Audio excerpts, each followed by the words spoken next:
I think the president has acknowledged and calls on us to acknowledge the mess that they've inherited is not of their own making. It is what it is. And what we have to do is to figure out, Democrats and Republicans, Congress, the president working together, how do we get out of this mess? As it turns out, one of the ways we get out of it is the stimulus package that we passed. The key is, are we going to implement it in a timely way, or we implement it well? To the extent that we do, we're going to put a lot of people to work. A lot of folks are going to get tax cuts that help them increase their spending power. The other thing that's important here is that we begin to restore the confidence of Americans and restore the confidence of consumers. And I thought the president's message tonight was a good start in that direction. We believe that somewhere between 3 to 4 million jobs will be created for the most part this year. In addition to that, people start feeling within a couple of months tax cuts, the effect of the tax cuts. $400 for individuals this year, about $800 for families. And there are a lot of other tax cuts that are designed to incentivize, for example, building offshore windmill farms off the coast of the United States, including off the coast of Delaware, to create batteries that will be able to provide electric batteries, electric cars going forward. There's all kind of stimulus that's included on the tax side as well as on the spending side. I see the stimulus package as the first of I like to think of a four-legged stool.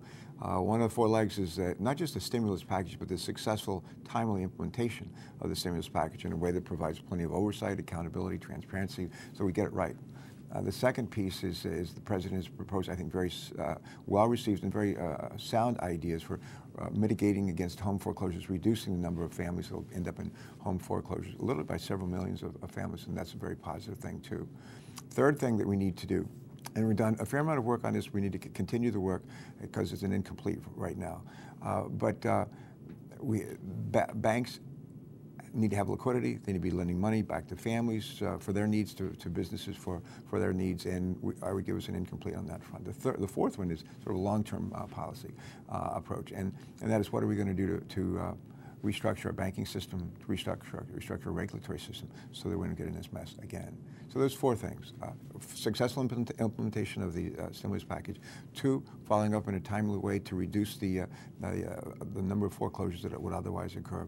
3, fix the banking system so that we get the liquidity flowing through the banking system to meet the borrowing needs of families and of businesses. And lastly, how do we make sure this doesn't happen again by a major restructuring of our financial services system, but also by restructuring our regulatory system.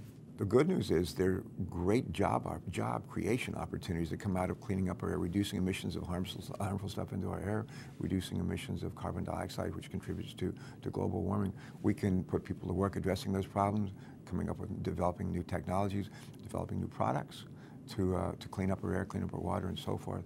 And that will not only put people to work, but give us products and ideas that we can sell around the world. It just works on a lot of different different levels. We spend more money in healthcare by far than any other nation in the world. We don't get better results than any other nations. In some cases, we get poor results. We need to find ways to save money, save lives, make our healthcare providers more productive. And there are any number of ways to do that. And one of the ways that the Veterans Administration has done is said, let's harness information technology for the delivery of healthcare. It saves lives, saves costs, makes our healthcare providers more productive. We can do that not just for the VA, for the folks they serve. We do that in Delaware. We're beginning to do that in Delaware. We can do that in other states as well. If we don't find a way to rein in the growth of healthcare costs, it'll kill us on the budget side, not just federal government, but on states through the funding of programs like Medicare and Medicaid. The other thing, if we don't figure out how to rein in the growth of our healthcare costs and provide good outcomes, good healthcare outcomes, we're going to continue to have a competitive disadvantage against other businesses and other countries around the world. We've got to fix this. The administration says this is top priority. It needs to be.